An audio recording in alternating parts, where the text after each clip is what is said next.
Bom, ainda assumindo responsabilidades que alguém tem que assumir, vou falar de determinante.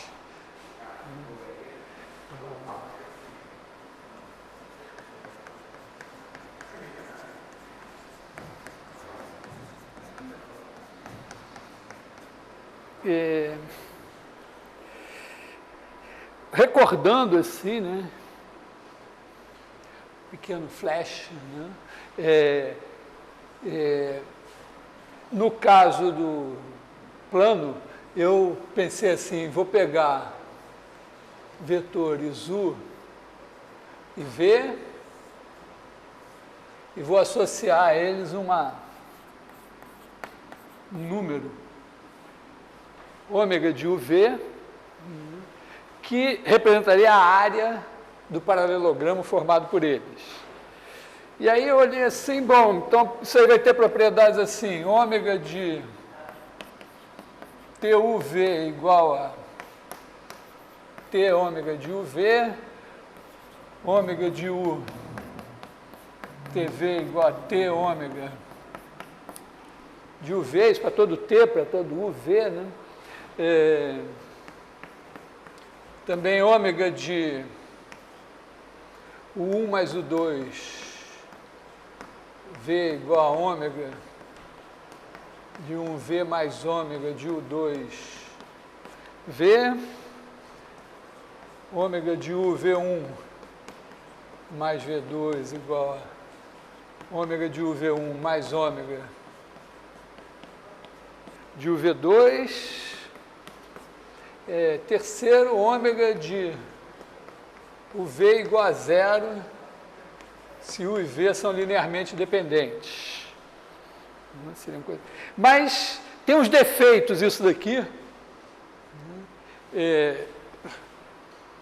O principal, vamos dizer, o que salta aos olhos, assim, bom, primeiro, que se T for negativo, se eu exigir que ômega seja sempre positivo, T negativo vai dar problema, eu tenho que botar módulo. Segundo, pior ainda, né? Se você bota aqui U, V, V1, V2, fica tudo bem, né? Aqui é V1 mais V2, aqui é V1 mais V2, essa figura é bidimensional. Então, bom, ou você pensa que esse negócio fez assim, ou pensa que tirou esse triângulo daqui e colocou aqui. Mas se você faz uma figura assim, U, V1,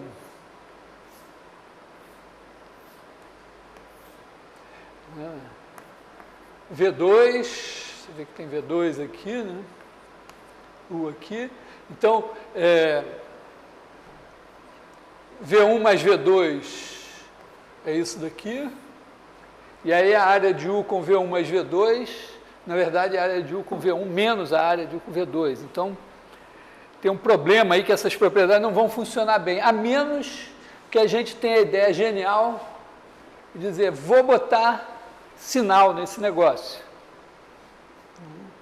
E aí você vê mais ou menos, depois de pensar que, vamos dizer, se você disser que quando U gira para V no sentido trigonométrico, o sinal é positivo, e quando U representado como o primeiro aqui, né? Quando o primeiro vetor gira para o segundo no sentido trigonométrico, essa área é positiva. Quando o primeiro vetor gira para o segundo no sentido horário, essa área é negativa. E aí tudo se encaixa. Tudo funciona direitinho. Ainda para... E aí a gente... Então, beleza, isso daqui vai ser... Vamos dizer, área com sinal. Aí, geometricamente, você tem essas propriedades e você pode, vamos dizer, arbitrar, que você vai chamar de determinante, a área com sinal, em que você escolheu uma unidade, porque aqui você não tem uma unidade de medida, você não tem como dizer quem vale o quê. Né? Então, se ômega de E1 é 2, é igual a 1, agora, tudo vai bem. Né? Daqui, lembrando que daqui decorre, importante, né? Dessa terceira propriedade das outras. Quando você repete dois vetores, dá zero. Dois vetores iguais são linearmente dependentes. Então, se você fizer ômega de U mais V, isso com certeza é zero, mas por conta da propriedade 2 é ômega de UV mais ômega de U mais ômega de VU mais ômega de VV. E esse daqui também é zero, esse aqui também é zero. Então, esse mais esse é igual a zero. Então, ômega de UV é menos ômega de VU. Então, trocando a ordem, troca o sinal.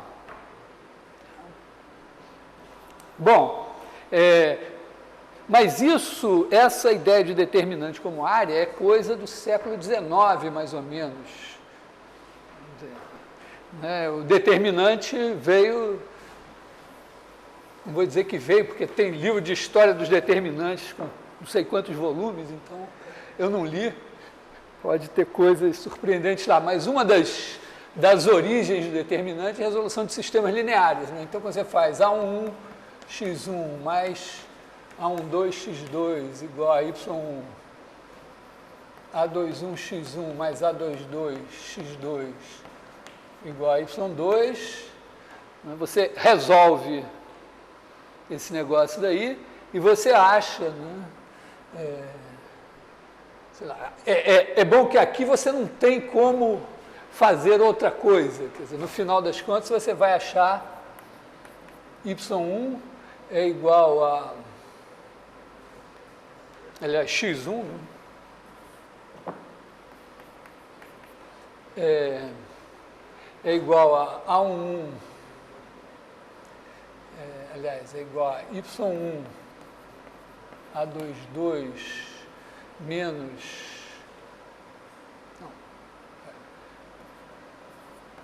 y2 A21 sobre A1 A22 mais menos A12 A21 e x2 igual a A1 y2 menos A21 y1 sobre A11 A22 menos A12 A21. Quer dizer, isso aqui fazendo as contas, se não errei. Tá? Eu tenho uma maneira de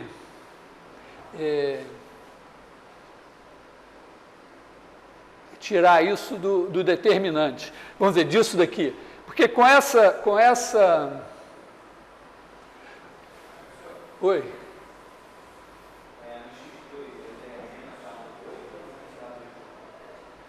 A1 aqui, x2, espera aí, o x2 é A1, y2, menos A12, não, menos A21, y1, está certo. Acho que está certo. Aqui embaixo? Aqui? Eu acho que é A21. Vamos conferir. Vamos fazer o seguinte. Vou voltar aqui nesse negócio. Quer dizer, com isso daqui, a gente faz o seguinte, né? Se você tem o vetor U igual a A11, A21, o vetor V igual a A12, A22, você calcula ômega de UV e diz, bom, isso aqui é ômega de A11 é 1 mais A21 é 2, A12 é 1 mais A22 é 2, que é o que está escrito aqui.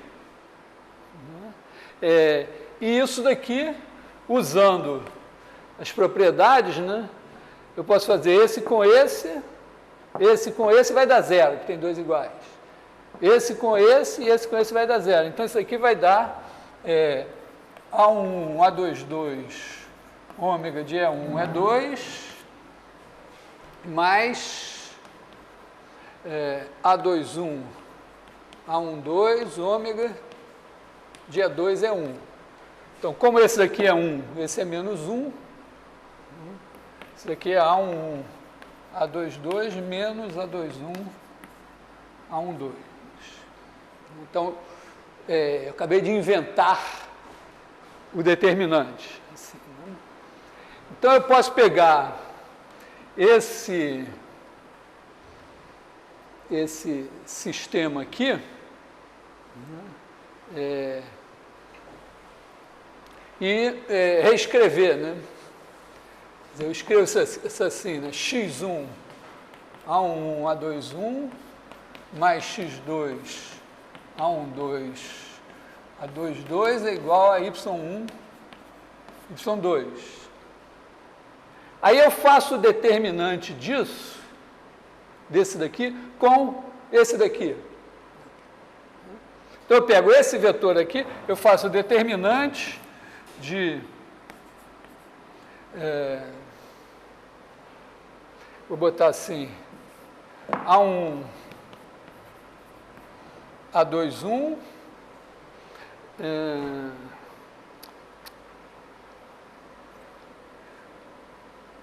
digamos com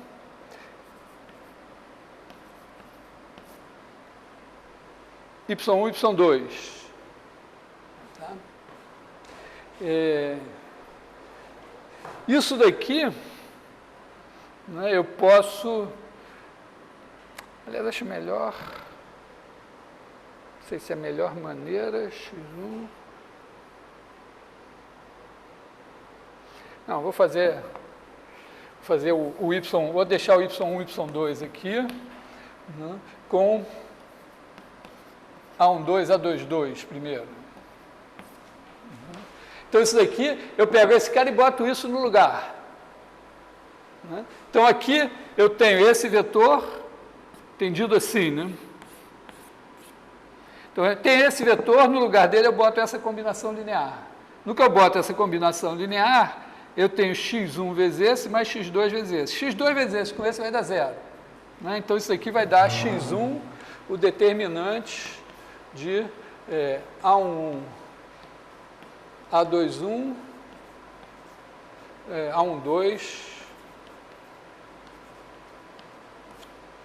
A22. Né? Então, isso daqui vai me dar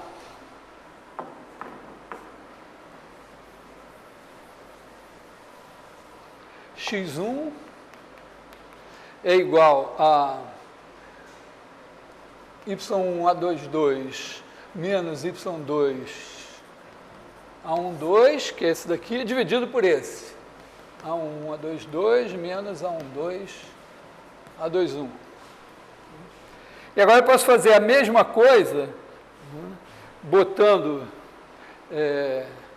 aqui, posso fazer assim, né? Eu faço o determinante de, acho que eu vou fazer assim, né? A1, A21,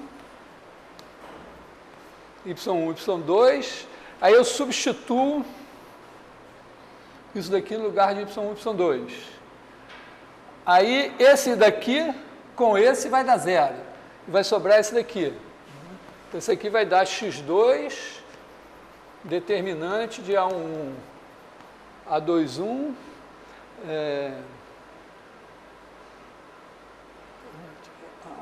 A1, A21 com A12, A22.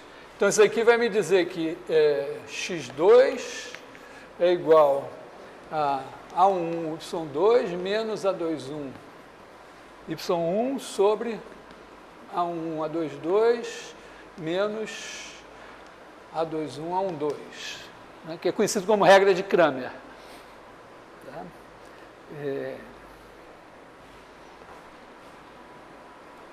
Bom, então, você pode obter isso fazendo as contas, ou como eu fiz aqui, usando a propriedade do determinante que eu introduzi. Então, vamos dizer, nossa tarefa agora é generalizar isso para o caso N por N. Repara que aqui não entrou nada de real, complexo. A rigor você pode fazer com um corpo qualquer. Vou supor assim que nós vamos estar em RN ou CN. Outra observação, eu vou, de certa maneira, carregar 3 determinantes na minha definição. Porque eu introduzi uma definição que o determinante está associando um número a um par de vetores, que é a área. Então, em R3, pegaria 3 vetores e o determinante associaria a 3 vetores um número, que é o volume. Em Rn, eu teria um volume n-dimensional associado a n vetores. Ao mesmo tempo, isso deu origem ao determinante da matriz. Já está aqui embaixo, determinante da matriz. E tem uma terceira ideia importante, que é pensar o determinante como algo ligado à transformação linear. A gente fez também no caso 2×2. Né? Então, vou recordar ainda, né?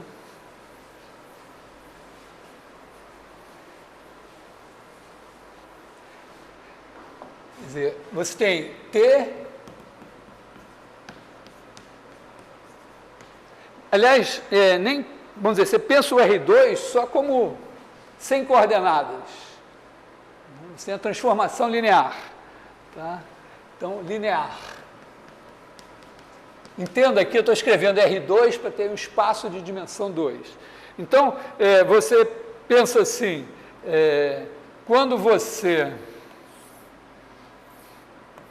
tem uma transformação linear que não é degenerada, ela pega o quadriculado produzido a partir do E1 e do E2 e transforma, né, num reticulado a partir do ε1 e o ε2 aqui. Está aqui.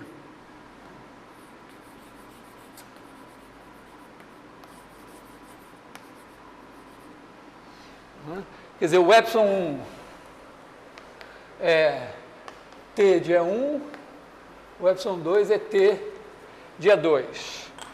E aí, se você pegar uma figura qualquer aqui, ela vai ser transformada numa figura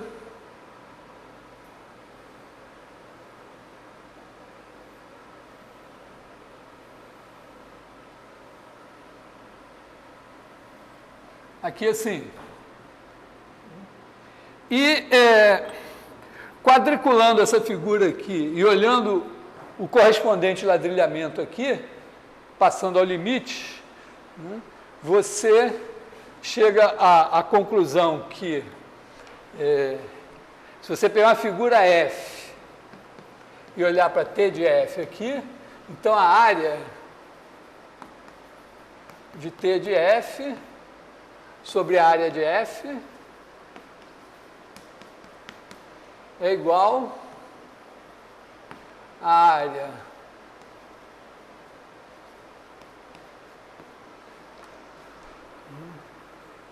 área do paralelogramo dividido pela área do quadrado. Claro isso? Tem um sinal aqui, se eu botar o determinante, tem um sinal, mas em princípio aqui, como a área desse cara daqui é 1, né? Esse daqui é 1, então esse daqui é o determinante de ε1, ε2. Mas isso daqui não depende, né, de base, de matriz, nem de nada. É uma propriedade, né, essa razão aqui, é a propriedade da transformação linear. E tem um sinal aqui, o sinal é o quê? Está claro que, se eu chamar de orientação positiva, a orientação de E1, E2, né, em que E1 gira para E2 no sentido trigonométrico, pelo menor ângulo, e de orientação negativa, o caso em que você tem dois vetores LI e o primeiro gira para o segundo no sentido horário, então, esse sinal aqui indica se a transformação linear pegou uma base positiva e transformou numa base negativa, ou se transformou numa base positiva também. Oi. Quê?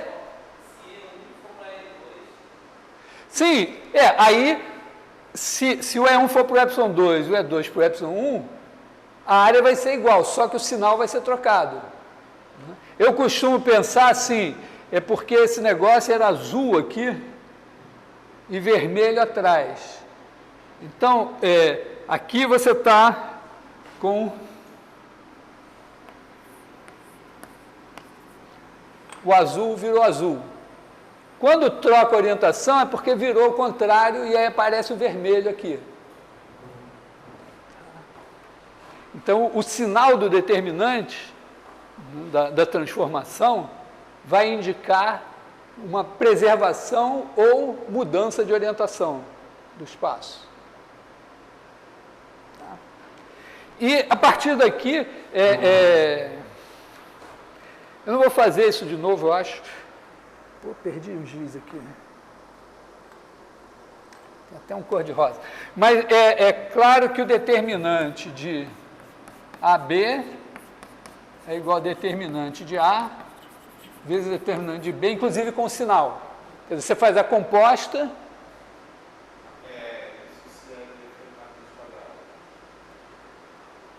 Não, transformações lineares. Por que transformações lineares? Por quê? Porque esse cara daqui, quer dizer, se você pegar agora e fizer mais uma, né, você fizer aqui, aplicou B e depois aplicou A, então você tem essa figura aqui e ela vai se transformar em uma outra figura aqui. Então você teria aqui a figura F, a figura B de F e a figura A de B de F. E se você fizer a área com sinal de B de A de B de F sobre a área de F, isso aqui é o determinante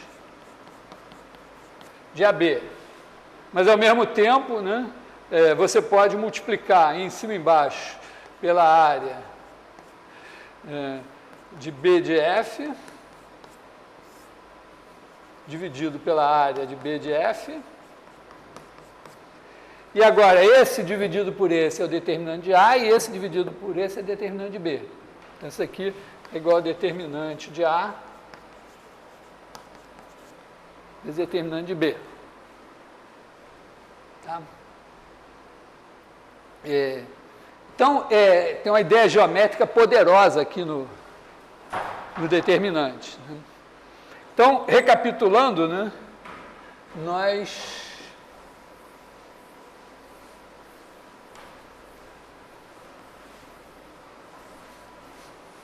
vamos ter três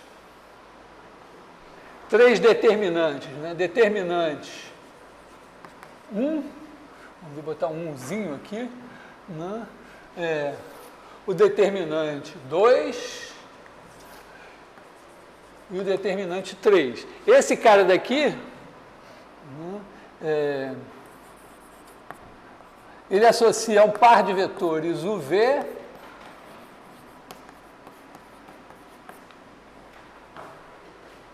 esse cara daqui, né, que isso aqui é área com o sinal do paralelogramo.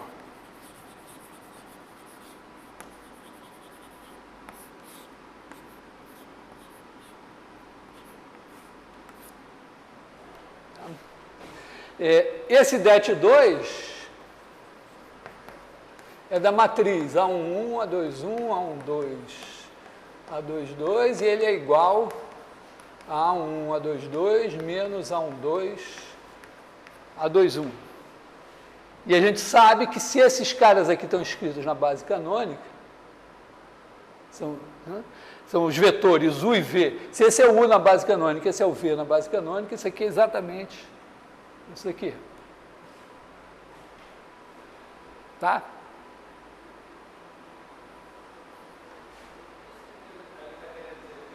Esse aqui, o primeiro? Foi como eu comecei, eu disse, o determinante associa a cada par de vetores a área do paralelogramo formado por eles.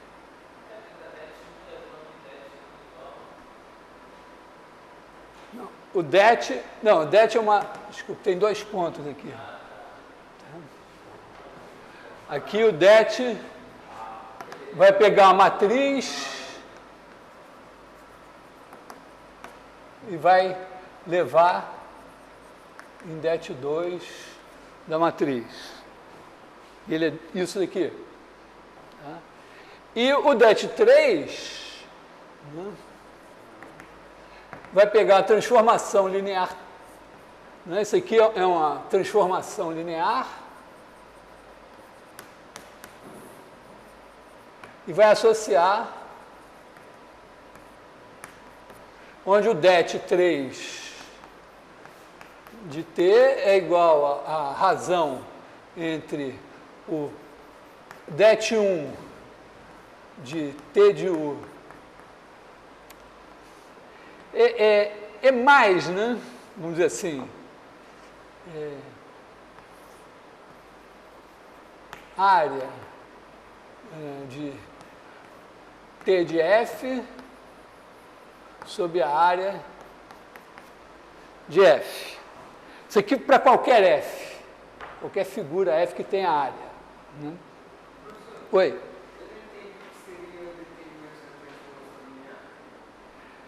Eu pego...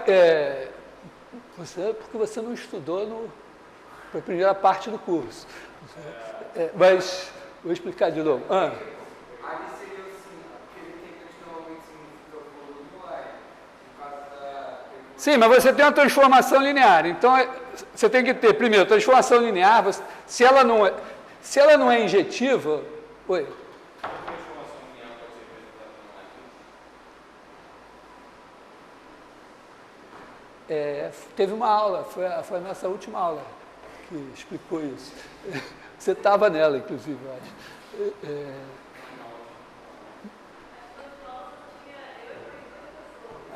Bom, então você não estava nela, mas você viu o vídeo, claro, né? Considerando o valor da bolsa que você está ganhando, ver o vídeo da aula que você não vê é o mínimo. Toda transformação, não é assim, não é que toda transformação linear pode ser representada por uma matriz. Você tem 2 espaços vetoriais. Aí você tem uma transformação linear desse, nesse. Se você tem uma base desse e uma base desse, então tem uma matriz que representa a transformação. Ela depende da escolha das bases. Quando a gente está em transformação de Rn em Rm, normalmente a gente admite que a base é a base canônica e nem pensa nisso. Mas, na verdade, né, assim como a representação do vetor em coordenadas depende da base, a representação da transformação linear por uma matriz depende das bases. Tá legal? Basicamente é o seguinte, cada coluna da matriz, a coluna J da matriz, representa o Jésimo, a imagem do Jésimo vetor da base do espaço de partida pela transformação linear, mas esse cara, então, está no outro espaço e ele é escrito na base do outro espaço.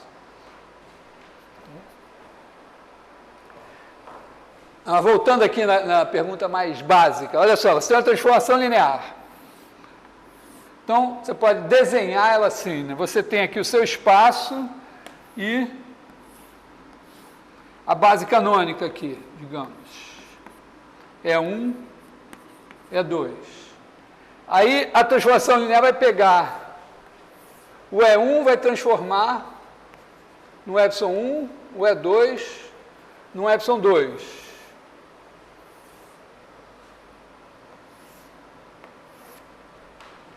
E aí o seu quadriculado, que era assim, vai virar isso aqui. Sabe isso? De trás para frente. Tá. Então, quando você pega aqui uma figura, você desenha aqui uma figura, se você quiser calcular a área dessa figura, você quadricula com quadradinhos bem pequenininhos, aproxima por baixo, por cima, e tudo bem.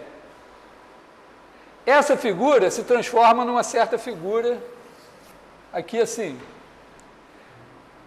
A sua quadriculação aqui vira um ladrilhamento aqui, em que cada ladrilho quadrado vira um ladrilho que é um paralelogramo semelhante a esse. O mesmo número de ladrilhos e tudo. Então, passando ao limite, rapidamente você se dá conta de que a razão entre a área da figura daqui e a área da figura original vai ser igual à razão entre a área desse paralelogramo e a área desse quadrado. Tá? Então, isso permite, né, você entender bem que essa razão aqui não depende da figura e que ela está diretamente relacionada a isso daqui. E, portanto, é isso daqui. Quer dizer, esse determinante, se você pegar a matriz dessa transformação na base canônica, você vai ter esse determinante aqui. Mas tem uma coisa talvez menos evidente, que é o seguinte, né? Bom, primeiro isso torna evidente que o determinante do produto é o produto dos determinantes. Mas isso daqui não precisava ser a base canônica. Quer dizer, se você escolher aqui uma certa base, uma base aqui, delta 1, vou chamar assim de V1, V2, e aí ela virar aqui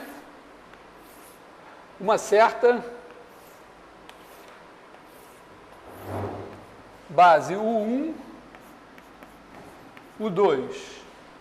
Cada vez que você tiver a figura aqui, você pode fazer um ladrilhamento com ladrilhos desse tipo. E cada ladrilho vai virar um ladrilho desse tipo. Então, no final das contas, né, a razão entre as áreas vai ser a área desse daqui dividido pela área desse daqui.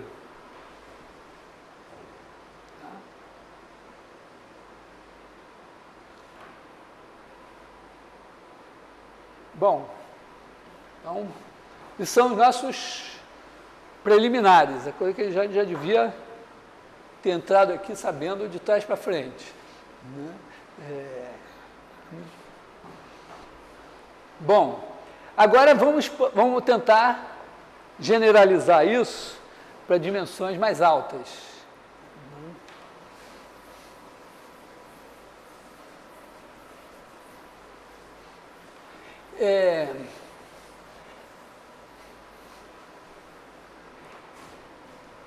Repara que o que eu defini como aquela área, assim, é uma coisa que eu posso chamar assim de uma, digamos assim, que você tem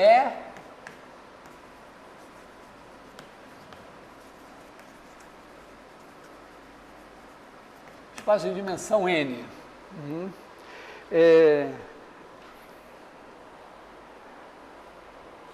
Então, eu vou chamar assim, formas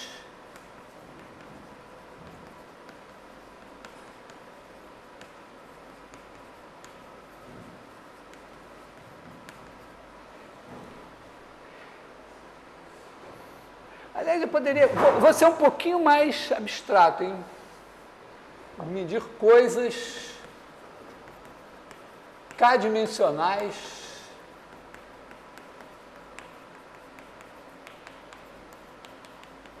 em E.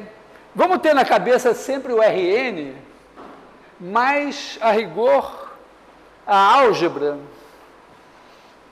a menos de um pequeno detalhe que pode acontecer, não muda. Então, você tem essa... O que vai ser uma forma de medir coisas assim? Vai ser uma coisa assim, uma ômega de E vezes E, aqui tem K, vamos dizer assim, em R ou C, que vai pegar os vetores U1, o K, que são vetores em E, vai levar a ômega de U1, o K. Bom, o que isso tem que satisfazer, né? Pela minha experiência, vou botar assim, ômega de T1, U2, o K igual a T ômega de U1, o K. Na verdade, eu acho que eu posso ser mais geral um pouco, né? Eu posso fazer assim, TU1, U2, TUI, o K, e aí, botar assim, quer dizer, se eu multiplicar 1 por T, se eu estou calculando áreas em R3, né, se eu multiplico um dos vetores por T, a área sai multiplicada por T. E eu já estou embutindo o sinal aqui. Tá? Essa área aqui já tem sinal, né? Esse negócio já tem sinal. Segundo também que se eu fizer ômega de U1, aí eu fizer aqui VI mais WI, o K, isso aqui vai ter que ser ômega de U1 VI, o K, mais ômega de U1 WI, o K. A notação está ruim, mas está claro, né? Se eu somo 2 aqui, eu separo, tenho uma distributividade. Bom, terceira propriedade, ômega de U1, o K igual a zero se o U1 e o K são linearmente dependentes. Tá legal?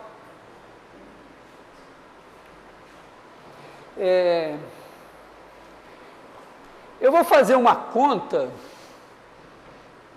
a partir daqui. Então, aqui falta o seguinte, eu não estou dizendo quanto é que ômega vale em alguma coisa. Até porque para coisas k-dimensionais em Rn, não tem uma unidade clara. Hã?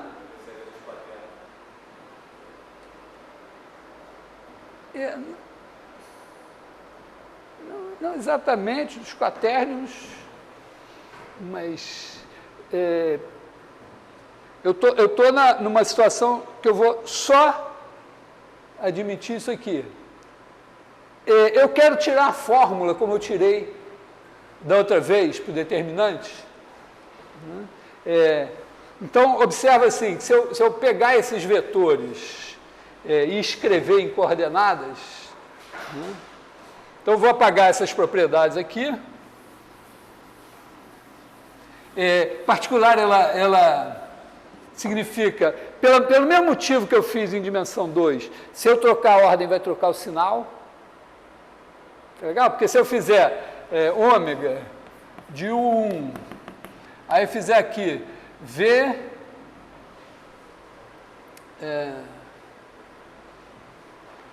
vamos botar assim, UI mais o J, UI mais 1, aqui UI mais o J, o K. Quer dizer, aqui na posição I, aqui na posição J, em vez de botar o I, eu boto o I mais o J. E aqui eu boto o I mais o J. Aí isso, automaticamente, isso aqui vai ser zero. E ao mesmo tempo, na hora que eu abrir, vai ter ômega de U1 com o I, o J, mais ômega de U1 com o J,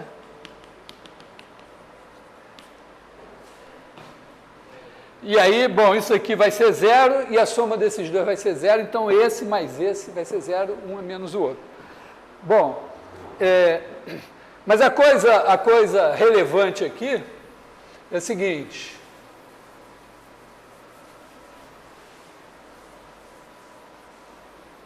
Fixa uma base, ε1, εn, base de E.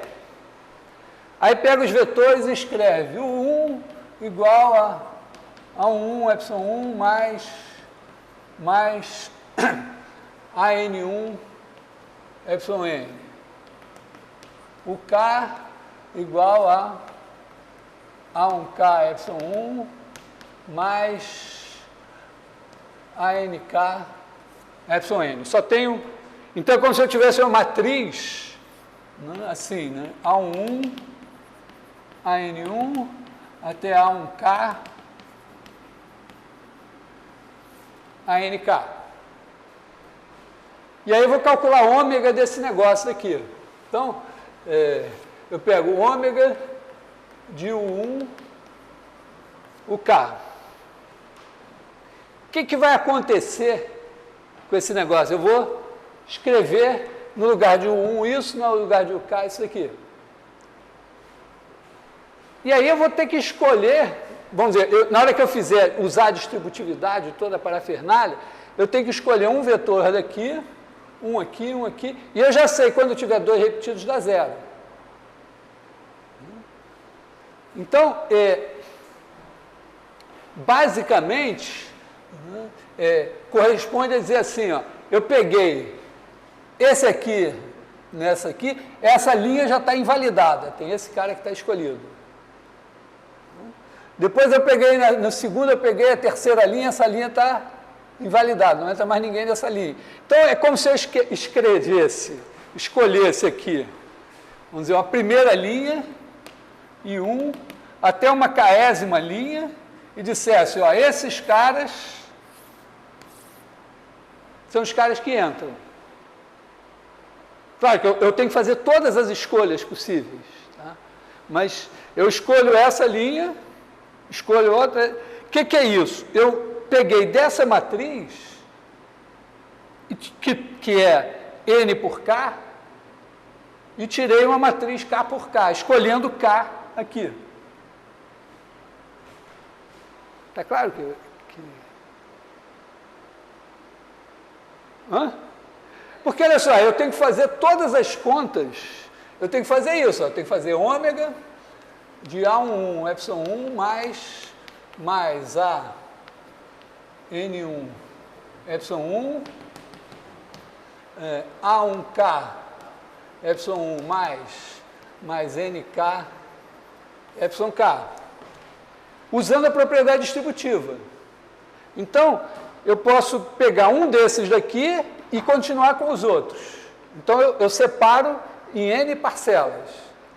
Agora, cada uma das parcelas que eu vou fazer aqui, não adianta eu escolher o primeiro, porque esse primeiro já está aqui. Se eu pegar o primeiro aqui, eu vou ter 2 iguais, dá 0.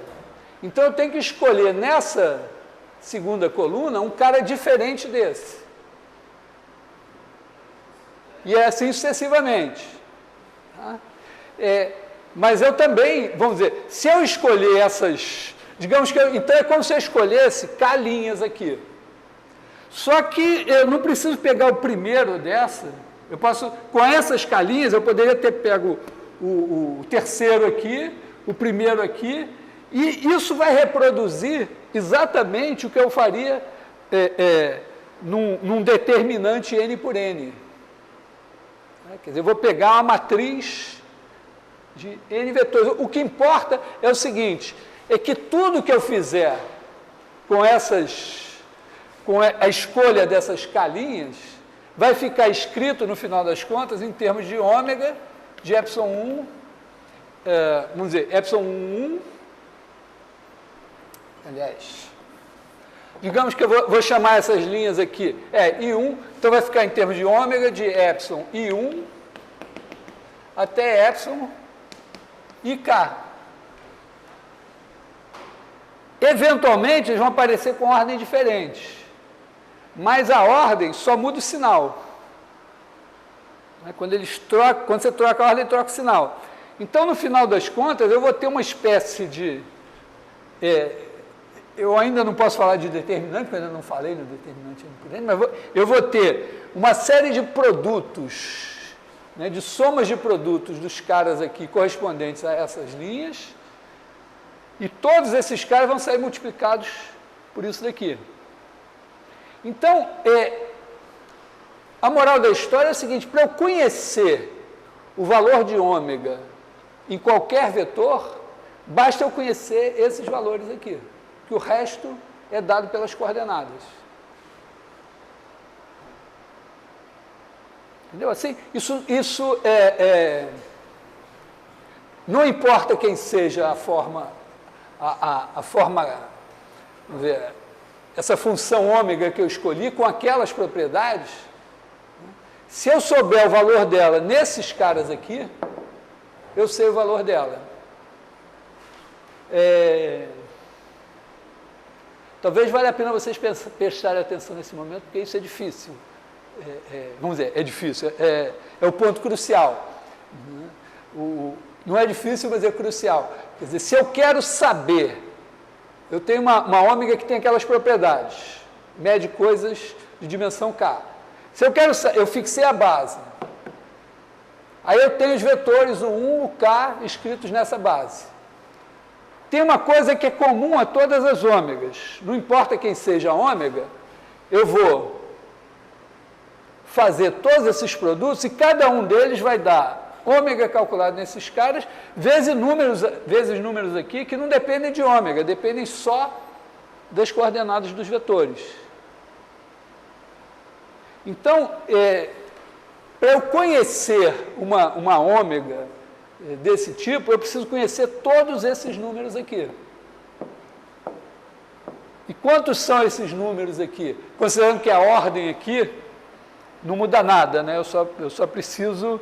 Eu posso botar eles em ordem crescente. Tá?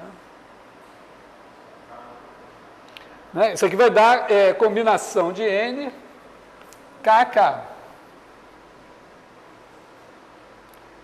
Quer dizer, para eu conhecer essa coisa que eu não chamei, mas é uma forma K linear alternada num espaço de dimensão N, eu preciso conhecer o valor dela em cada uma das combinações K a K dos vetores da base canônica.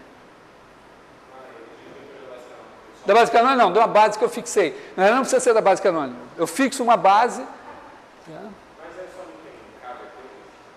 Sim, mas para a base tem N vetores. Quando eu escrevo assim, eu vou ter que escolher K. Então, no fim das contas, eu posso dizer o seguinte, se eu combinar que todas as vezes que eu escolher os mesmos K que eu junto numa coisa só, eu vou ter uma combinação das coordenadas dos UI vezes esse número. É que eu quero tirar a conclusão sem fazer as contas. Para fazer as contas eu levo mais tempo, mas eu tenho que entender aqui uma coisa sem fazer as contas. Que eu tenho que, para fazer esse cálculo, eu tenho que escolher um cara aqui, um aqui, um aqui, um aqui, cada uma dessas coisas. Quando eu escolho um cara aqui, eu não escolho mais o mesmo nos outros. Então, no fim, é como se eu tivesse escolhido calinhas. Mas eu escolhendo essas calinhas, vai aparecer esses caras aqui no fim. Só que eu posso escolher as mesmas calinhas, mas dizer, não, mas em vez de pegar o primeiro, o daqui, nessa linha, eu pego nessa de cá. Desde que eu não repita as linhas. Qualquer uma dessas coisas vai bater nesse número aqui. Eventualmente com a ordem trocada, mas só troca o sinal. Então, o que eu estou dizendo é que, vamos dizer assim, se eu chamar de, sei lá, lambda K igual ao conjunto das formas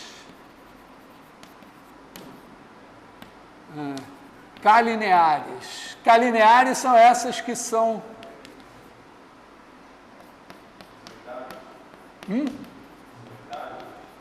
ômegas. né? O conjunto dessas ômegas aqui, né? Ele é um espaço vetorial, porque não é difícil ver que você somando duas formas K-lineares alternadas, você tem uma forma K-linear alternada, multiplicando por escalar e tal. Mas ele é um espaço vetorial cuja dimensão é essa daqui. É mais difícil de provar do que de entender. Às vezes é mais fácil, você consegue provar sem entender. Aqui eu acho que é mais fácil você entender que com essas contas, esses números que são nessa quantidade determinam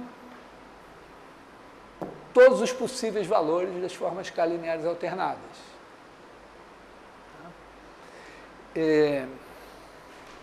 Então, o determinante, vamos dizer, quando eu faço uma forma N linear alternada, né, eu tenho N aqui e N aqui, eu só tenho uma escolha. Quer dizer, eu escolho um cara aqui, outro aqui, outro aqui, outro aqui, quer dizer, tem um monte de escolhas, na verdade, né? N fatorial escolhas. Mas todas elas vão bater em ômega de E1 a N, de ε1 a εn. Tá? Vamos observar assim, se você tiver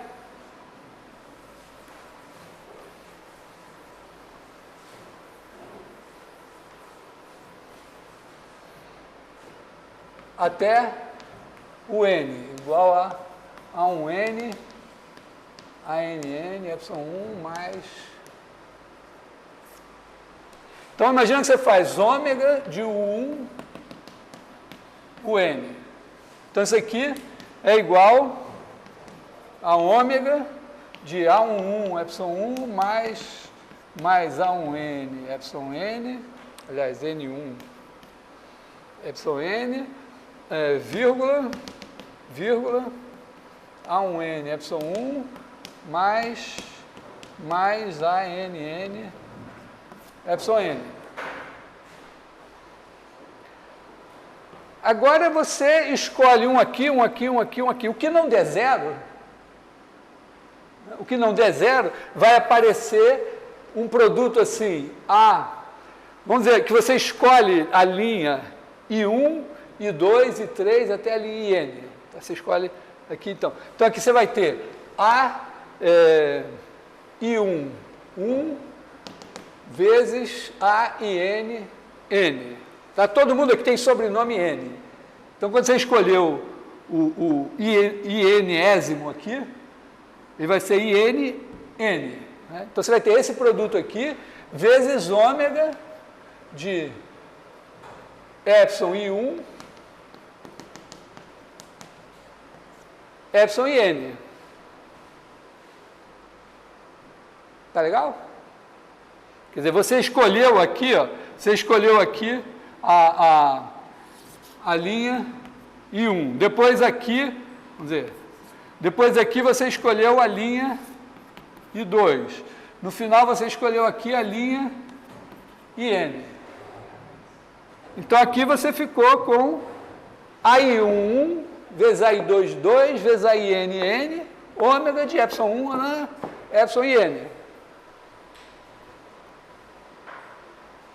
Tá? E você vai ter que somar isso tudo, porque tem todas essas N fatorial possibilidades. Está claro que são N fatorial? Você tem N escolhas na primeira, feita a escolha da primeira, você invalidou uma para a segunda. Aí você tem N-1 para a segunda. Aí você tem N fatorial escolhas, cada uma delas é assim. E essas daqui são todas as possíveis permutações dos vetores, porque isso aqui é uma permutação dos vetores. Porque eu tenho N vetores, eu tenho que botar eles aqui, não pode ter dois iguais. Então, o número que você vai obter, se você for fazer o determinante N por N, que vai ser uma forma desse tipo, ele vai ser assim. Isso daqui, isso aqui é o segredo de tudo, porque isso aqui tem que ser mais ou menos ômega de εI1 Yn. Porque cada vez que eu troco a ordem, troco o sinal.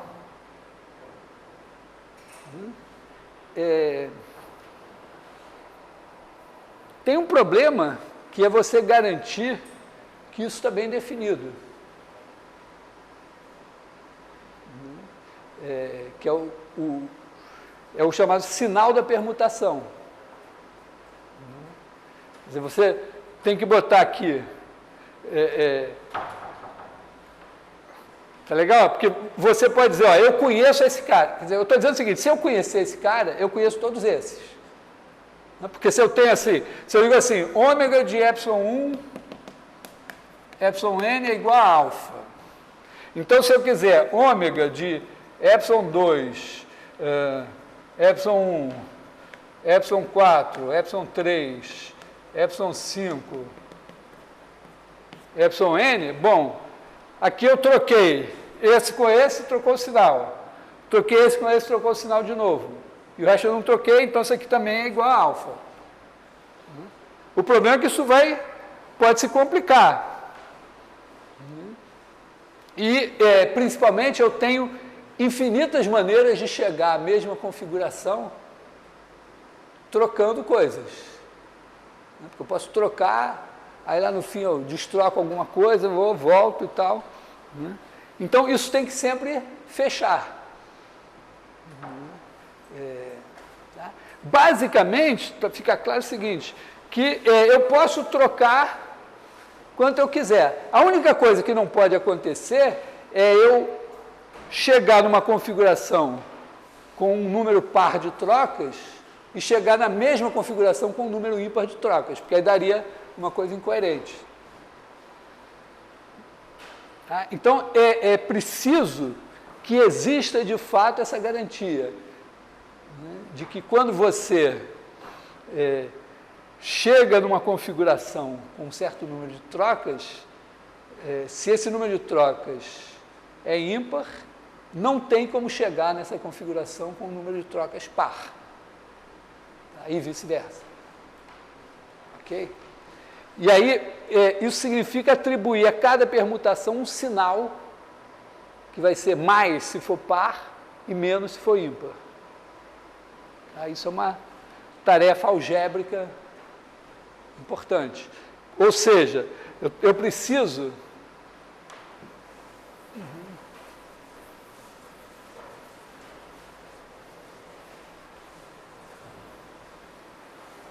Eu preciso garantir o seguinte, que...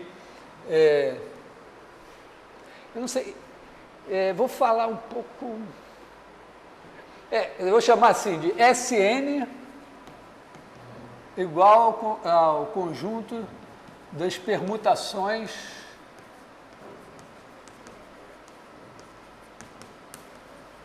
de N elementos.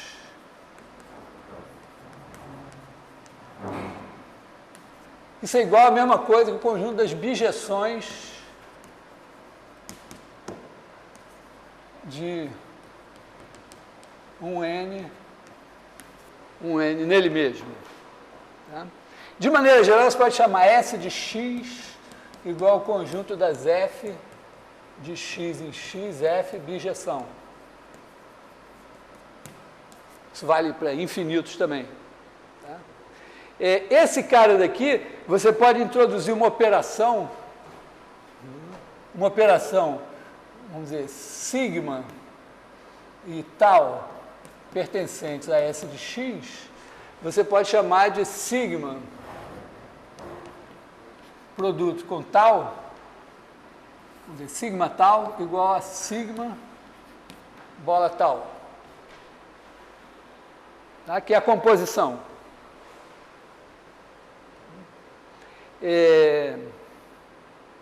Às vezes, quando você está nesse cara daqui, você pode representar 1, 2, N, botar esses caras assim, e aí botar aqui sigma de 1, sigma 2, sigma N. Tá? Significa o quê? Que sigma levou 1 em sigma 1, 2 em sigma 2, e aí esses caras aqui é uma permutação dos caras. Tá? Bom, isso daqui, com essa operação aqui, S de x é um grupo. E é um grupo, se x tiver mais do que 2 elementos, é um grupo não comutativo. Se não me engano, mais, acho que com 3. Com 2 elementos, você só tem a permutação identidade e a que troca um com o outro. Hã? A composição de funções. Acho que com 3 elementos já, se não me engano, faça a conta aí. Se com 3 já deixa de ser comutativo, ou se precisa de 4. Mas, em geral, né, a composição de funções não é uma coisa comutativa. Mais ou menos simples. Então, é um grupo que não é comutativo. Dentro desse... Agora, tem uma coisa interessante, que é o seguinte. Eu vou falar... Vou construir assim de uma maneira rápida as ideias, que é a seguinte. Toda permutação... Vocês já fizeram o amigo oculto? O amigo oculto tem uma certa complicação, né? Porque quando você faz o amigo oculto, não pode ter ponto fixo. Quer dizer, você não pode ter uma sigma, tal que para algum x, sigma de x é igual a x. Né? Então, já tem uma dificuldade. Um amigo oculto... você pode ter um amigo oculto com panelinhas. Né? E que tem um grupinho que vai trocar presentes entre si, outro que vai trocar presentes entre si, sem comunicação entre eles. Né? Quando acontece isso, quer dizer que cada uma das panelinhas você pode chamar de um ciclo. E aí você tem... dá para ver que toda permutação você pode separar, assim, se tiver conjuntos que não se comunicam, você pode separar em permutações de conjuntos menores. Legal? Quer dizer, se você tiver assim, sei lá, chama os caras assim, x1, x2, x3, etc., xn. Né? Se você garantir que esses caras daqui, digamos, esses 3 aqui, trocam presentes entre si, os outros também têm que trocar presentes entre si. Não pode esses se isolarem e os outros entrarem aqui. Então, você separa em pedaços assim. Tá? Mas o que que... Bom, você pode ter um pedaço que ainda se parta em pedaços menores. O pedaço só não se parte em pedaços menores se você tiver um cara que vai no outro, que vai no outro, que vai no outro, que vai no outro, que volta no primeiro. Tá? Isso aqui é chamado um ciclo. Tá? Então, você diz que sigma é um ciclo se existe x pertencente a x, tal que x é igual a x, sigma de x, sigma 2 de x, etc., sigma n menos 1 de x. Né? Vamos dizer, vou botar assim, sigma n de x igual a x. Quer dizer, o x vai nesse, esse vai nesse, esse vai nesse, e o último volta em x. Tá? Se isso acontece, você pode dizer, não, mas esse daqui também, ó, esse vai nesse, vai nesse, vai nesse, vai nesse, que vai nesse, que vai nesse, que no fim volta nesse também. Então, na verdade, quando você tem um ciclo, você pode começar em qualquer um que você dá a volta em todo mundo. Tá legal? Um primeiro resultado é que toda permutação se separa em ciclos. Quer dizer, ele é um produto de ciclos. Né? Na verdade, eu vou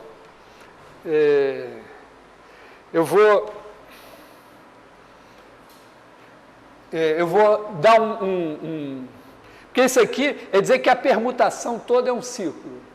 Né? Mas eu vou chamar de ciclo uma coisa um pouquinho diferente disso. Tá? Deixa eu dar a definição mais adequada de ciclo. O que é um ciclo?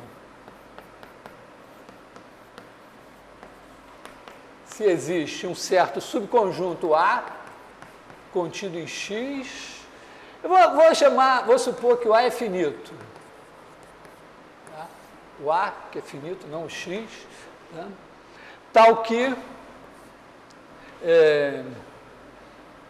se Y não pertence a A, então sigma de Y é igual a Y.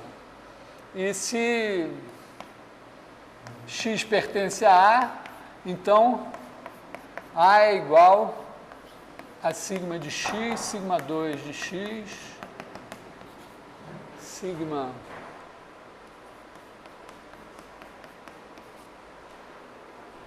tá? Então é assim, o ciclo, você tem um grupinho que troca presentes entre si e os outros ficaram fora do amigo oculto. Cada um vai ter que comprar seu próprio presente porque não foi chamado para brincar. Tá?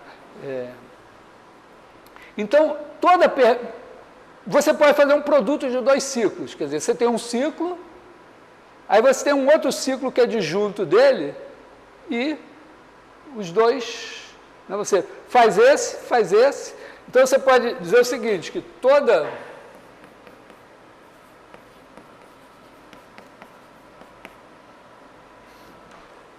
elemento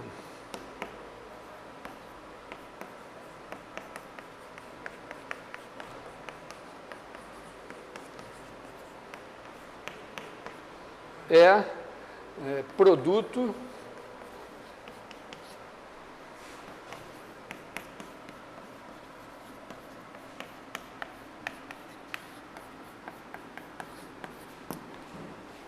de ciclos disjuntos. Tá? Quer dizer, você... basicamente, o que você faz? Você pega um cara, aí pega ele, o sigma dele, o sigma do sigma do sigma, até fechar. Fechou, é um ciclo. Aí você pega um cara que não está nessa patatinha, faz o sigma dele, até fechar. Tá? Então, isso você prova por indução, na verdade. Quer dizer, você pega, vamos dizer, toda a permutação de... Pode começar com 0 ou com 1, dependendo de como você queira. Bom, de um elemento é um ciclo, né? E se você tiver um número, vamos dizer, se toda a permutação de K elementos é um ciclo, quando você pegar K mais 1, você pega um certo X. Bom, se sigma de X for X, então ele ficou parado e os outros já vão formar uma permutação de um número menor de elementos, cai na hipótese de indução. Senão, ele fecha um ciclo menor e aí o resto também se aplica à hipótese de indução. Tá? Então, isso aqui você prova isso. E agora, tem um tipo especial de ciclo que é a transposição, que são só 2 caras, é um tipo um casal, sei lá. Tá? Trocam o I com o J e os outros ficam parados. Tá? Então, a transposição é só isso, né? A transposição é isso assim, tá? I, J, N, aí o 1 vai no 1, etc. Esse aqui vai no J, esse vai nesse, e os outros estão todos parados aqui assim. Tá? Isso é uma transposição.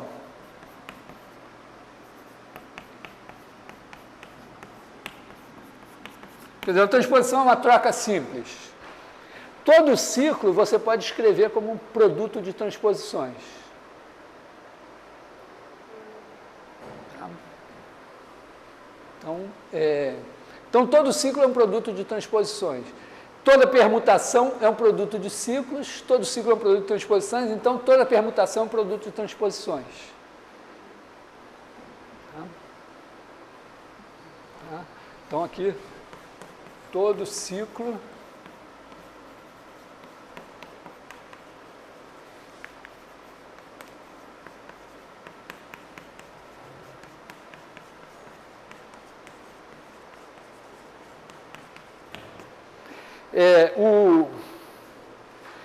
Por que eu podia ter enunciado direto que toda permutação é produto de transposições? Mas é que é mais fácil partir a demonstração nesses dois pedaços. Esse aqui é óbvio e esse daqui é construtivo. Você pega o ciclo e você escreve a transposição correspondente, o produto de transposições correspondente a ele. Então, toda permutação é produto de transposições. Não de maneira única. Mas, justamente o que a gente precisa, vamos dizer, provar é que tem um sinal. Mais fácil do que provar que tem diretamente, que o número de transposições, a paridade do número de transposições para formar uma permutação é sempre a mesma, é construir diretamente uma função que dá o sinal da permutação. Então, vou ver se está dando para acompanhar assim. Quer dizer, definir o que é uma permutação, o que é um ciclo, o que é uma transposição, e cheguei à conclusão que toda permutação é produto de transposições. Quer dizer, você pode chegar numa permutação qualquer fazendo trocas simples. Tá? Bom, o que é o sinal da permutação? O sinal vai ser um mais ou um menos que eu vou associar a cada permutação. Em vez de associar um mais ou um menos, eu associo um ou menos um. Tá? Então, sinal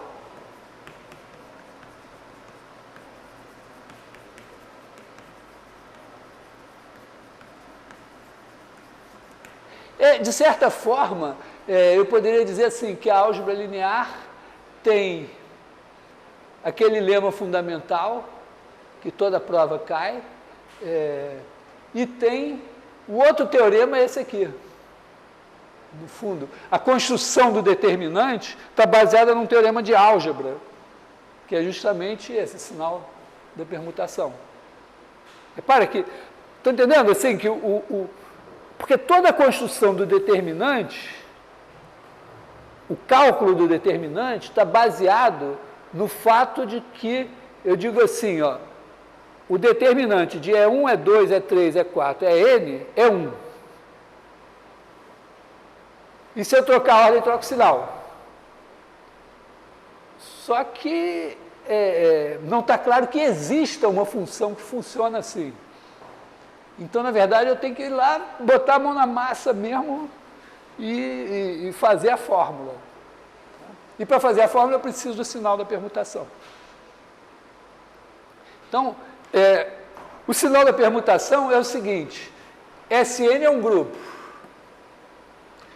Tem um outro grupo, tá? Esse daqui é um grupo com a composição de funções. Esse daqui é um grupo com a multiplicação.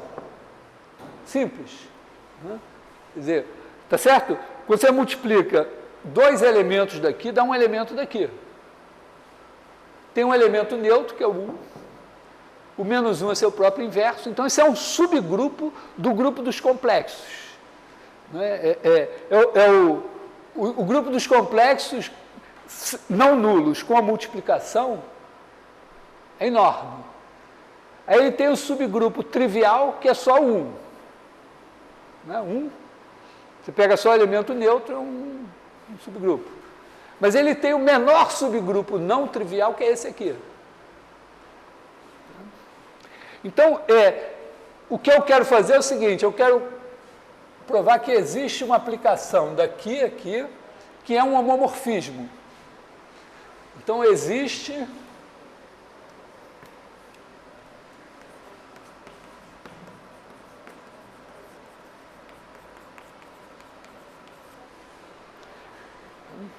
E tal que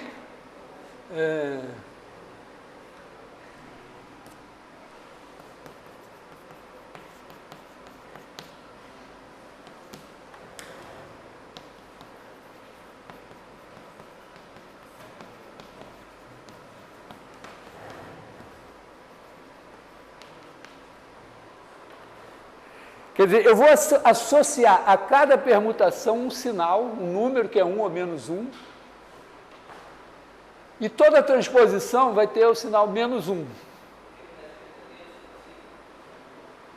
Implica. Transposição. Hã? Sinal de sigma. Sinal. SGN. Tá? SGN, vamos dizer, a abreviatura de sinal. Repare que isso resolve o nosso problema. Por quê? Porque, digamos que eu tenho uma permutação tal. Aí, aliás, eu vou chamar de P. P. Imagina que a minha P é sigma 1 vezes sigma n. Essas aqui são transposições. E também é igual a tal 1, tal m. Também transposições. Se esse sinal, se essa função existe, então está assegurado que o sinal de P é o sinal de sigma 1, sigma n. Oi? O que está escrito na proposição? Hã? Transposição é uma permutação que é um casal na multidão. Né? Assim, multidão anônima tem um casal que só conversa um com o outro com um, e os outros estão todos parados assim, tá? Solteiros. Tá? Então, uma permutação que pega o I e leva no J. O J leva no I, e todos os outros ficam parados. Tá? Então, quando você faz uma permutação, você pode ter uma troca que trocou todo mundo, tal. Você pode fazendo assim, troca, troca, troca, troca, troca e chegar lá. Isso que foi o resultado anterior. Tá? Primeiro eu mostrei, quer dizer, eu mais ou menos mostrei, né, que você pode pegar a permutação e separar em ciclos, em pedaços disjuntos. E aí cada ciclo é fácil você mostrar, né, que você pega o primeiro, troca o segundo, vai trocando até fazer a volta completa. Deixa isso como exercício. Então, isso mostra que toda permutação é produto de transposições. Tá legal? Então, agora imagina que a mesma permutação é produto de N transposições e de outras M transposições. Se isso existe, o sinal disso daqui vai ser igual a produtos sinais aqui.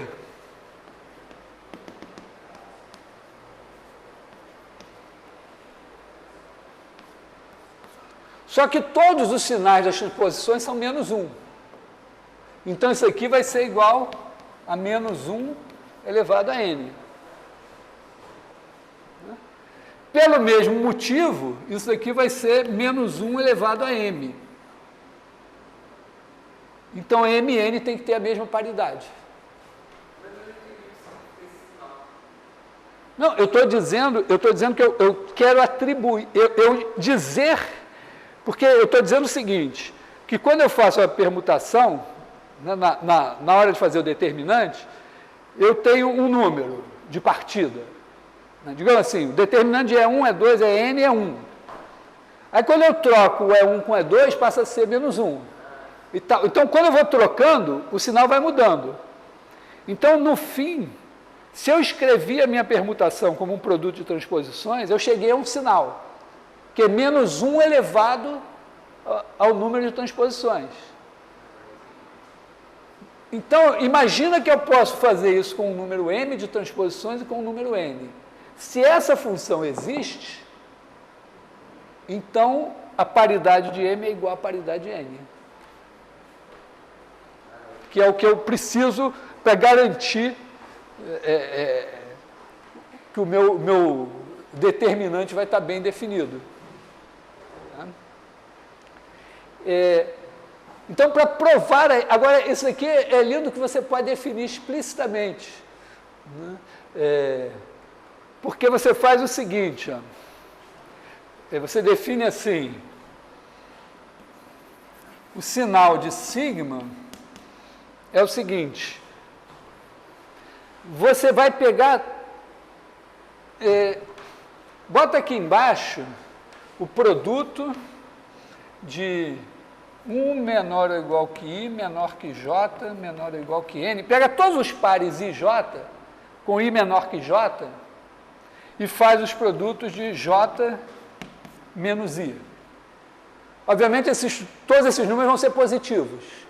Né? Imagina que você tem permutação de 15, então você tem 15 menos 14, 11 menos 7, 8 menos 3. Tem uma porrada de números aqui, mas todos positivos, dá um negócio enorme aqui. Tá? Agora, aqui você pega os mesmos números, né? Assim, 1 menor ou igual que I, menor que J, menor ou igual que N, só que você pega sigma J menos sigma I.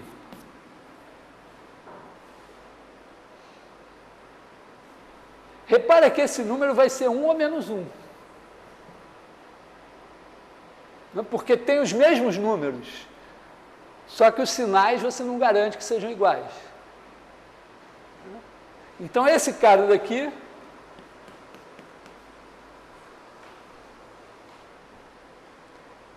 e a única coisa que você tem que provar, né, é que quando você compõe duas permutações, o sinal da composta é o produto dos sinais.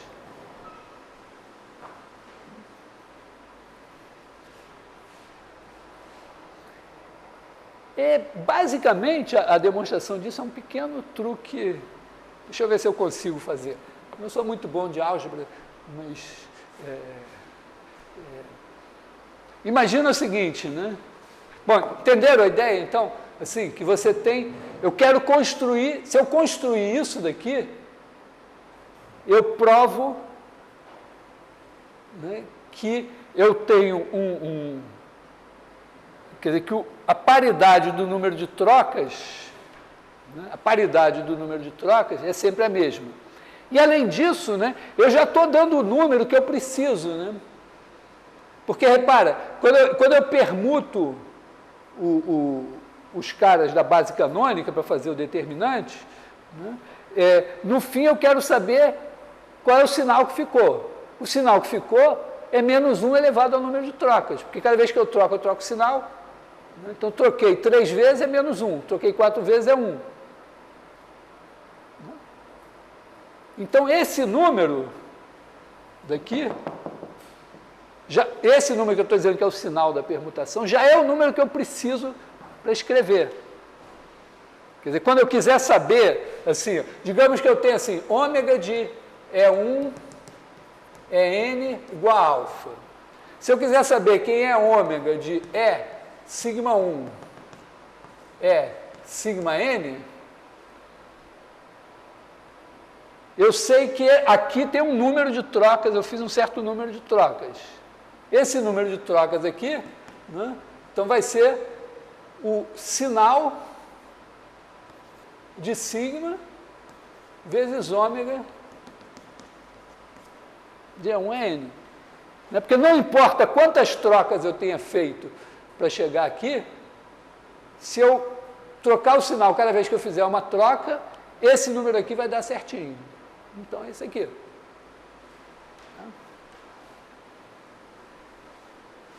Entenderam a filosofia do que eu estou construindo aqui? Porque no final eu quero fazer o seguinte, eu quero dizer que o determinante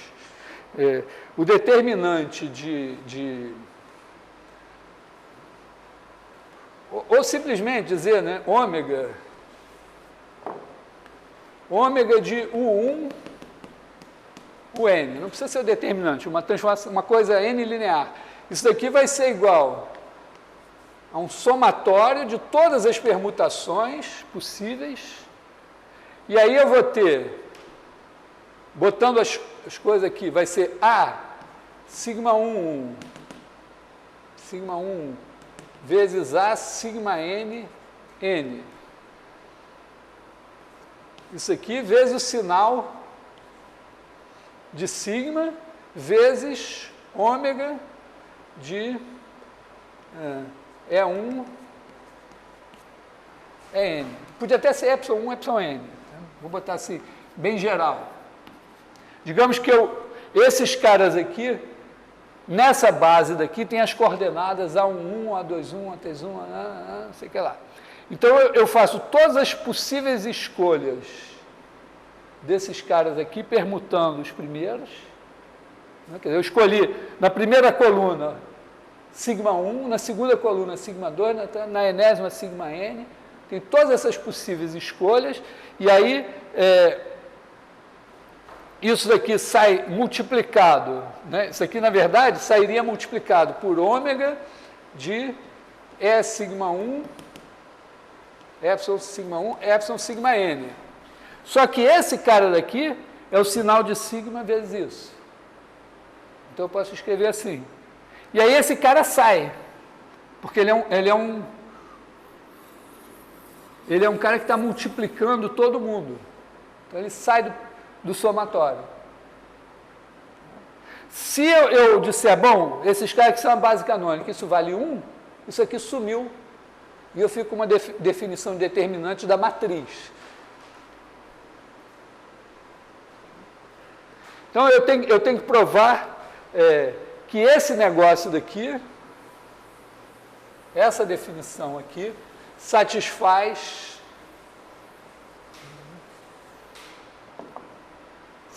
isso, né? O sinal de sigma tal é igual a sinal de sigma vezes sinal de tal. Então, o sinal de sigma tal é o seguinte, primeira coisa aqui, eu vou fazer uma observação,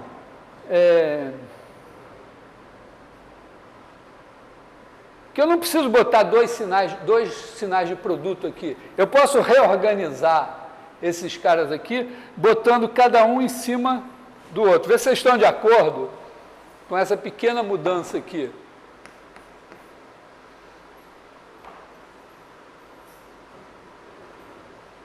Produto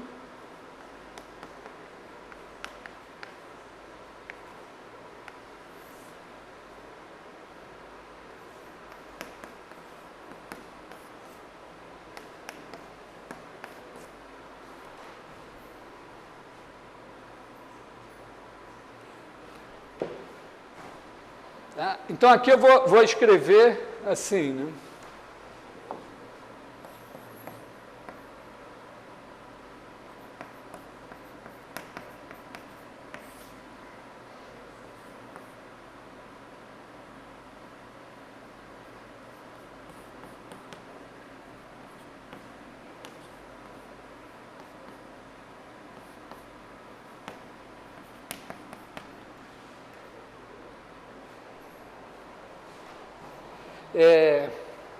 Isso daqui eu posso escrever assim também, né?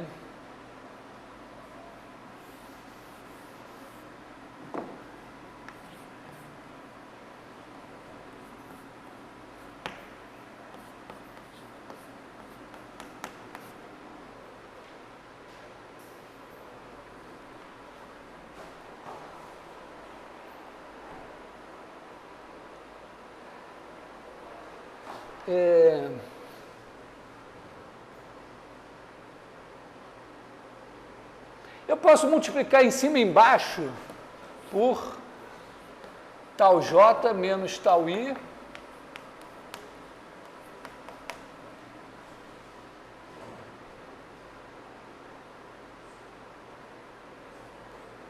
assim. Em seguida, eu posso pegar Tá bom? Em cada parcela eu botei esse cara daqui. Ou, a mesma coisa, ter multiplicado por todos. Eu posso agora passar esse cara para cá e esse para cá. Então, eu vou trocar assim, ó.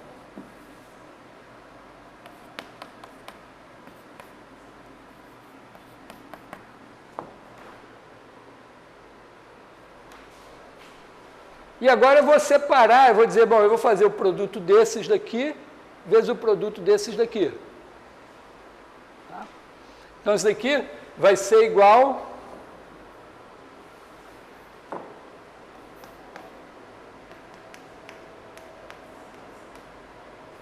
I.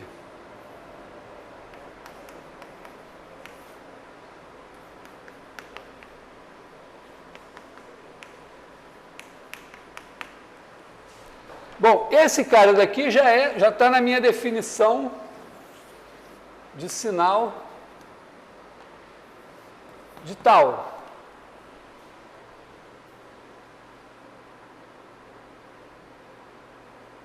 E aqui, ó, eu digo que isso daqui é o sinal de sigma.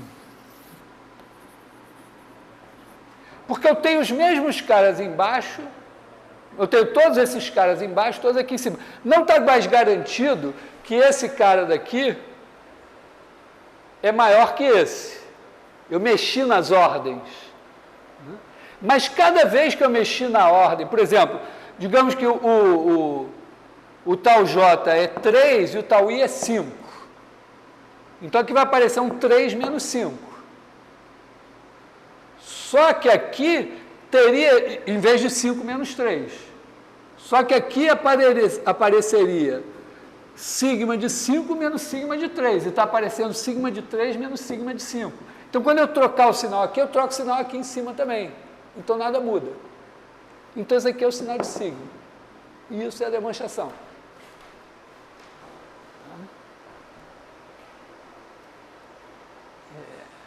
Eu lembrei agora de uma vez, eu vi uma palestra de um probabilista italiano, era professor titular em Belo Horizonte.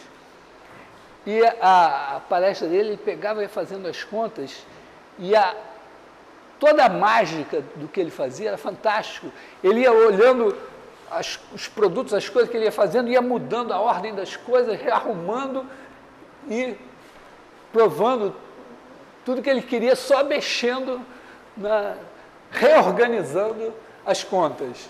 Né? Quer dizer, foi a primeira vez que eu vi porque geralmente quando você assiste, vê um cara falando tal, quando chega na hora das contas é horrível, né? Você fica lá olhando aquelas contas e tal. Ali não, ver ele fazendo as contas era fantástico, porque ele ia fazendo todas essas coisas assim. Então, ó, isso prova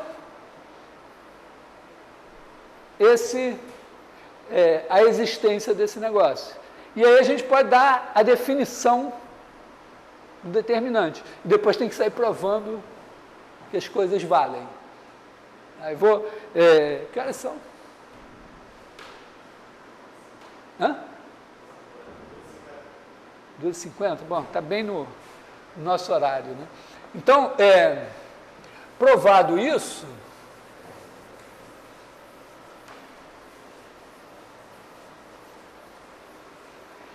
o nosso determinante vai ser, vamos dizer, o determinante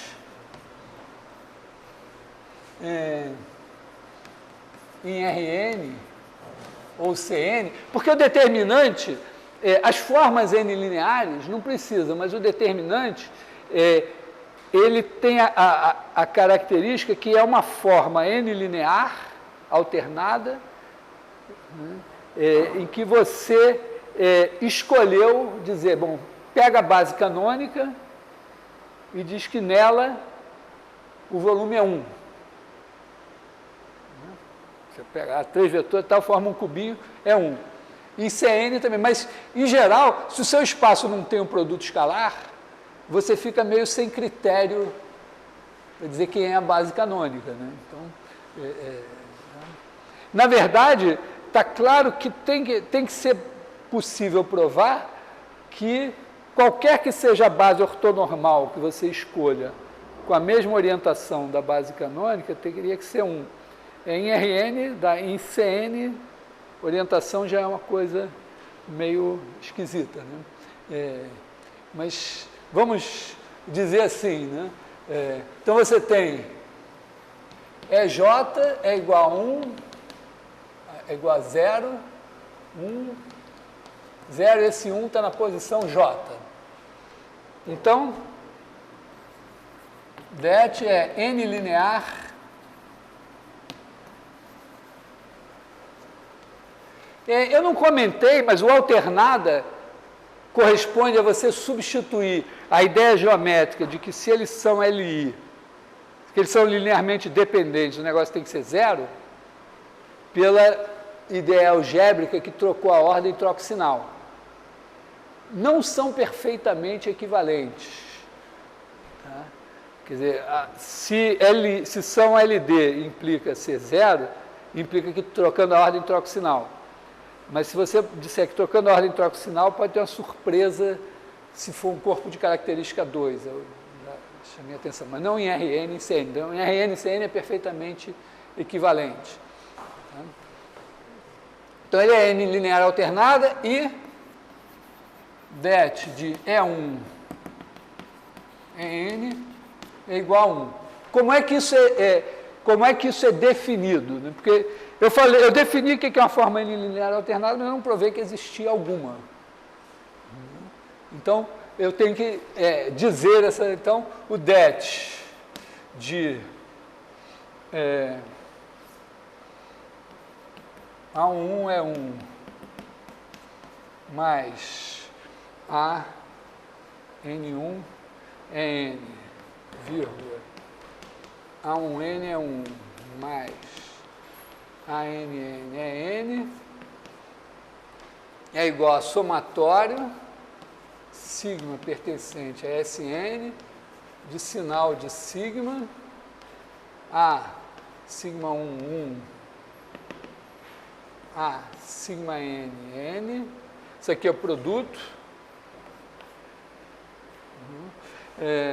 só, né? Porque aí seria o det de E1 é N, que é 1. Então, vamos dizer, agora resta apenas provar que aquelas propriedades determinantes valem aqui assim. Tá? Quer dizer, tem que provar que é N linear e alternada. Repito, eu poderia simplesmente dizer isso aqui. Mas eu estaria devendo provar que isso aqui existe. Então, provar que isso aqui existe passa por mostrar a fórmula. Bom, esse é um trabalho delicado. Cada um tem que... no mínimo, você tem que ter entendido a organização da coisa e dizer, pô, eu tenho que alguma hora sentar e fazer essa porcaria dessa conta direito. Tá? Para ter o determinante. Aqui eu fiz uma parte contei mais ou menos a história, provei o resultado do sinal, mas ainda tem que provar coisas a partir daqui. Repara que esse determinante que eu estou definindo é o determinante, o número 1, que associa a N vetores um número. Mas ele já está trazendo em si, né, a definição do determinante da matriz. E é interessante depois fazer a terceira definição, que pode ser feita sem uma referência direta a calcular áreas e volumes, mas ela tem um detalhe bonitinho, assim, de dimensão. Porque, basicamente, né, a ideia basicamente é a seguinte, quando você tem uma transformação linear, você teria o seguinte, você tem T de E1 T de N. Então, digamos que você tem uma forma de medir volumes. Então, você tem ômega de T de E1, ômega, T de N. Isso aqui mede a imagem. Tá? Você pegou E1, EN, transformou em T de E1, T de N. Então, isso aqui mede a imagem. Divide por ômega de E1, N. Aliás, nem precisa ser, pode ser quaisquer, vamos dizer, isso aqui pode ser o 1, o N. O 1.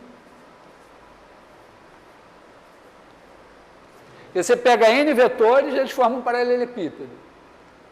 Faz a transformação linear, eles viram um outro paralelepípedo. A razão entre o volume da imagem e o volume original é um número que dá para provar que ele só depende da transformação linear. Isso daqui é o chamado determinante de T. Se você botar aqui os vetores da base canônica, esse denominador é 1.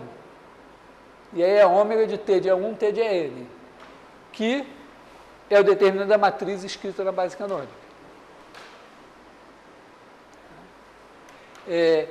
Com essa definição, fica extremamente... Por que a gente precisa dessa definição? Precisa dessa parte daqui? É porque isso aqui torna supernatural provar que o determinante do produto é o produto dos determinantes. Que é uma coisa, uma fórmula meio... Não sei se vocês têm essa percepção, não sei quando vocês estudaram determinantes antes, mas provar que o determinante do produto de duas... Primeiro, o produto de duas matrizes é uma coisa escrota, mas quando você entende o produto de duas matrizes como a matriz da composta das transformações lineares, já fica uma coisa mais aceitável. Agora, ainda você provar que o determinante do produto de duas matrizes é o determinante daqui vezes o determinante daqui, dá até medo, né, de começar as contas. Mas, quando você entende nessa relação entre volumes, fica uma coisa absolutamente óbvia, é uma regra de 3 composta. Então, a gente ter essa ideia de determinante da transformação linear como uma coisa geométrica definida assim, no mínimo, serve para a gente provar que o determinante do produto é o produto dos determinantes, que é a propriedade mais importante. Porque o determinante vira um homomorfismo do grupo das matrizes invertíveis em R menos o zero ou em C menos o zero com a multiplicação. Tá? Determinando o produto de matriz é o produto dos números determinantes. Então, acho que a rigor tem que provar umas tantas coisas sobre determinantes na próxima aula. Não sei se eu terei coragem. Se eu não tiver coragem, eu tenho uma maneira simples de resolver isso. Eu boto no teste vocês provarem tudo isso, né? Porque afinal, uma vez me disse o colega da física, ele falou assim, eu dei um curso no período passado e tem alguma coisa errada, porque quem mais aprendeu no meu curso fui eu.